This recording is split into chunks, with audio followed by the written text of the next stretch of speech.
اعوذ باللہ من الشیطان الرجیم، بسم اللہ الرحمن الرحیم۔ آج کی ویڈیو میں ہم آپ کو بتائیں گے حضرت نوح علیہ السلام کے بارے میں۔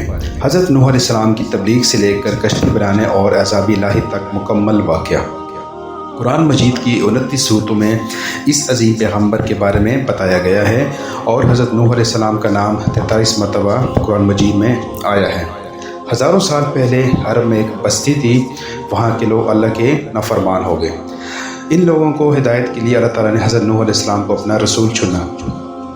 وہ لوگ 5 بتوں کی پوجا کرتے، وہ اللہ کا حکم نہ مانتے بلکہ بتوں والے مندر کے پجاریوں کا کہنا مانتے۔ حضرت نوح علیہ السلام نے ان لوگوں کو اللہ تعالیٰ کا پیغام پہنچایا۔ حضرت نوح علیہ السلام نے سمجھایا کہ اے لوگوں، بت پرستی چھوڑ دو، صرف ایک اللہ کا حکم مانو۔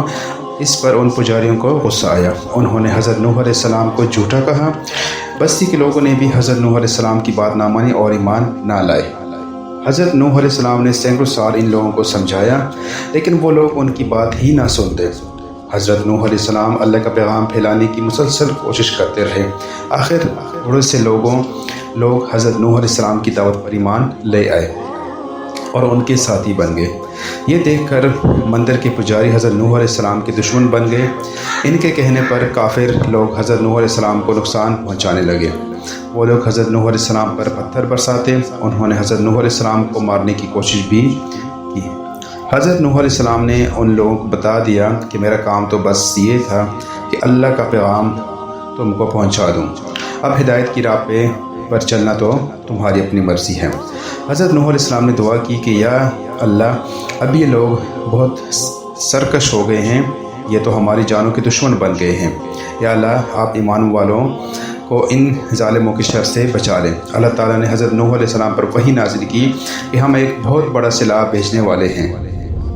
اللہ تعالیٰ نے حضرت نوح علیہ السلام کو کشتی بنانے کی ہدایت دی تاکہ ان کے ساتھی اور کچھ جانور سیلاب سے محفوظ رہ سکیں۔ حضرت نوح علیہ السلام نے درختوں کی گوند، رسیاں اور لکڑیاں جمع کی اور ایک بڑی کشتی بنانا شروع کر دی۔